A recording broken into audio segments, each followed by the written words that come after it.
வணக்கம். இன்று நாம் எடுத்துக்கொள்ளும் தலைப்பு அஷ்டவர்க்கமும் அயல்நாட்டு பயணமும்.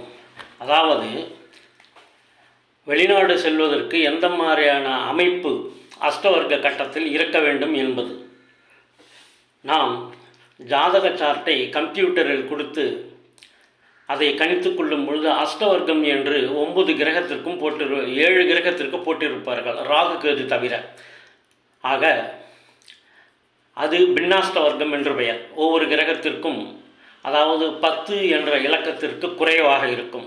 மேக்சிமம் 8 வரும், 1 0 இப்படி இந்த அது வரலும் வரும். ஆக அது ஒற்றை இலக்கியத்தில் குறிப்பிடப்பட்டுள்ளது. அது பின்னாஷ்டக வர்க்கம்.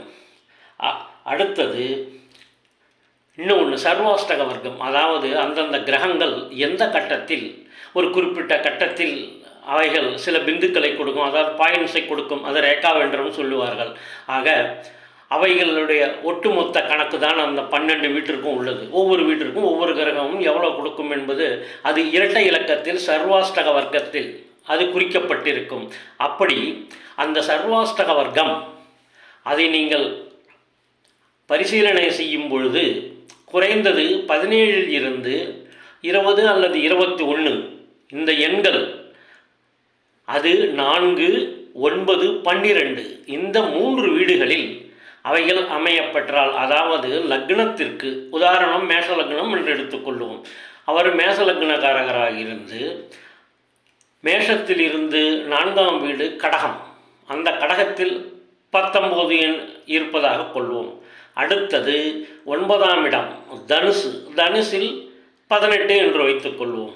அடுத்தது 12ஆம் இடம் மீனம், அதில் 16 என்பது இருப்பதாக வைத்துக்கொள்வோம். ஆக இந்த 3 எண்களுமே கிட்டத்தட்ட ஒரு 20க்கு குறைவாக 20, 21 இந்த ரேஞ்சில் இருந்தால் அவர்கள் அயல்நாட்டு பயணம் செல்லும் ஒரு வாய்ப்பை பெறுவார்கள் என்று ஜோதிட வல்லுநர்கள் குறிப்பிட்டு இருக்கின்றார்கள்.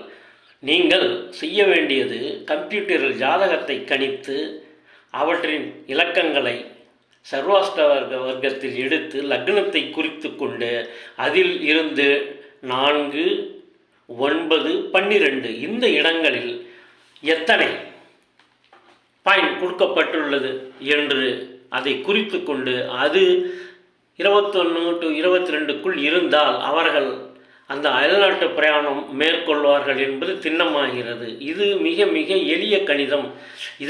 இவற்றை நீங்கள் புரிந்து கொள்வதும் எளிது. ஆக ஏன்னா நீங்கள் நடைமுறையில் அதை புத்தகத்தில் இருக்கும் அஷ்டவர்க்கம் கணிப்பது எப்படின்னு சூரியனுக்கு ஒரு 12 பாயிண்ட் போட்டிருப்பாங்க, எந்தெந்த கட்டத்தில் போயிருக்குன்னு அதை நீங்கள் கூட்டி கழிக்க ரொம்ப சிரமமாக இருக்கும். மிகவும் எளிது, கம்ப்யூட்டர் கொடுத்து கணித்து கொள்வது. அதை பார்த்து நீங்கள் ஒரு அளவீடு செய்யும் பொழுது மிக எளிதாக நீங்கள் புரிந்து கொள்ள முடியும். ஆக இதை நீங்கள் பயன்படுத்தி கொள்ளலாம். இது ஜோதிட வல்லுநர்களின் கருத்து. நன்றி, வணக்கம். உங்களது விமர்சனங்கள் வரவேற்கப்படுகின்றன.